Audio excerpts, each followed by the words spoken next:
সম্প্রতি মুক্তিপ্রাপ্ত কল্কি 2898 এডি সিনেমায় আমরা অশ্বত্থামা নামের একটি চরিত্র দেখতে পাই।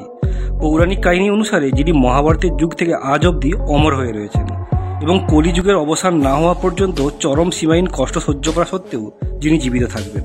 তবে শুধু অশ্বত্থামা নন, পৌরাণিক কাহিনী অনুসারে এরকম আরও 6 জন পৃথিবীর বুকে এখনও বেঁচে রয়েছেন, যাদের একত্রে বলা হয় সপ্ত চিরঞ্জীবী। এই চিরঞ্জীবীদের মধ্যে বাকি 6 জন হল যথাক্রমে পরশুরাম। এমনটা মনে করা হয় যে ইনি কল্কিকে স্বর্গীয় অস্ত্র এবং জ্ঞান দেওয়ার জন্য এখনও বেঁচে রয়েছেন। তৃতীয় জন হলেন ব্যাসদেব। মানবতার সাহায্য অব্যাহত রাখার জন্য বর্তমান কলিযুগের শেষ পর্যন্ত পৃথিবীতে থাকার সিদ্ধান্ত নিয়েছিলেন ইনি। চতুর্থ জন হলেন হনুমান। মাতা সীতার আশীর্বাদ অনুযায়ী যতদিন পৃথিবীতে রাম নাম থাকবে ততদিন হনুমান অমর হয়ে থাকবেন। পঞ্চম জন হলেন মহাভারতের যুদ্ধে সত্য, ধর্ম এবং নিরপেক্ষতা দেখানোর জন্য স্বয়ং কৃষ্ণের অবতারপ্রাপ্ত কৃপাচার্য। ষষ্ঠ জন হলেন বিভীষণ। জীবজগৎকে সত্য ও ধর্মের পথে পরিচালনা করার জন্য স্বয়ং রামচন্দ্র এই বরদান করেছিলেন।